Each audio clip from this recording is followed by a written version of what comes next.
दोस्तों बात है सन 1945 की, जब देश आजादी की उम्मीद से सरोबार था। चारों ओर क्रांतिकारी वातावरण था। ऐसे में एक गढ़वाली परिवार में जन्म हुआ बेहद ही साधारण से दिखने वाले बच्चे का पूत के पांव पालने में ही नजर आने लगते हैं। पिता आर्मी ब्रिगेडियर थे तो देशभक्ति के संस्कार खून से ही मिले। कुशाग्र बुद्धि और बहुत कुछ हासिल करने की चाह के चलते 1965 में आईपीएस टॉप करके ही माने। केरल बेच के आईपीएस अफसर बने और 6 साल में वो मेडल हासिल कर लिया, जो 17 साल की ड्यूटी करने पर भी हासिल नहीं होता। मन के भीतर तो देश के लिए कुछ करने की ख्वाहिश सुलग रही थी। उसी के चलते पाकिस्तान में जासूस के तौर पर तैनात हो गए। 6 साल वहां जासूसी करते रहे। लाहौर में एक मजार के पास एक मुसलमान ने अजीत डोभाल को पहचान लिया था कि वो पाकिस्तानी या एक तरह से कहे तो मुसलमान है ही नहीं। उस मुसलमान ने पूछा कि क्या तुम हिंदू हो? तो डोभाल चौंक गए और उन्होंने जवाब दिया नहीं। फिर वो उन्हें अपने साथ लेकर गया और एक छोटे से कमरे में दोनों गए। उसने कमरे का दरवाजा बंद कर दिया और एक बार फिर उसने कहा कि देखो मैं कह रहा हूँ तुम हिंदू हो। डोभाल ने फिर से ना में जवाब दिया।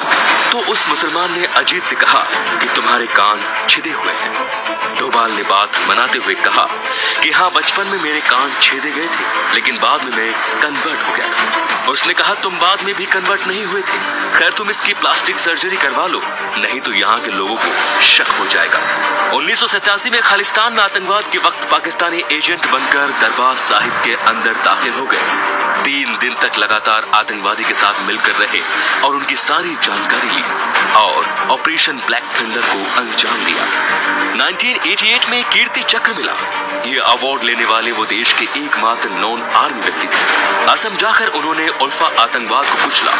मोदी की तो उन पर शुरुआत से ही नजर थी। जैसे ही उन्होंने देश की बागडोर संभाली, उन्हें राष्ट्रीय सुरक्षा सलाहकार बनाकर बहुत बड़ी जिम्मेदारी सौंपी। बलूचिस्तान में फिर से रॉ को एक्टिव किया और इस मुद्दे को अंतर्राष्ट्रीय मुद्दा करने के पीछे इस आधुनिक चाणक्य का ही दिमाग था।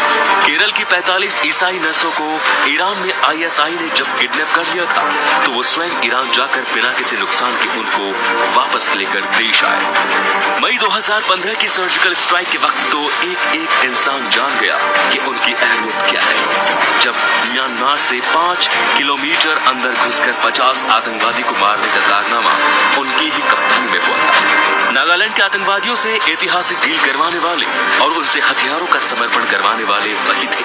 उन्हीं की हिम्मत और ना डिगने वाली सोच ने भारत की डिफेंस पॉलिसी को अग्रेसिव बनाया। इसी का नतीजा था कि जब पाकिस्तानी शिप भारत की सीमा में दाखिल हुआ, तब बिना किसी चेतावनी के उसने उसको उड़ा दिया। फिर आया इतिहास का वो सबसे बड़ा दिन। दिसंबर 2016 में पाकिस्तान की जमीन पर पहली बार सर्जिकल स्ट्राइक हुई।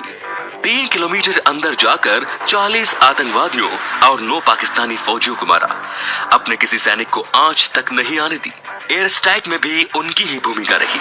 राइट विंग हिंदू संगठन विवेकानंद यूथ फोरम की स्थापना करने वाले भी वही हैं। इतिहास में कहानी है बाजीराव की, जो कहता था दिल्ली जीत सकता हूँ, और वर्तमान में हौसला है उनका जो कहते हैं इस्लामाबाद जीत सकता हूँ। और कोई नहीं, वो है मोदी के चाणक्य अजीत डोभाल।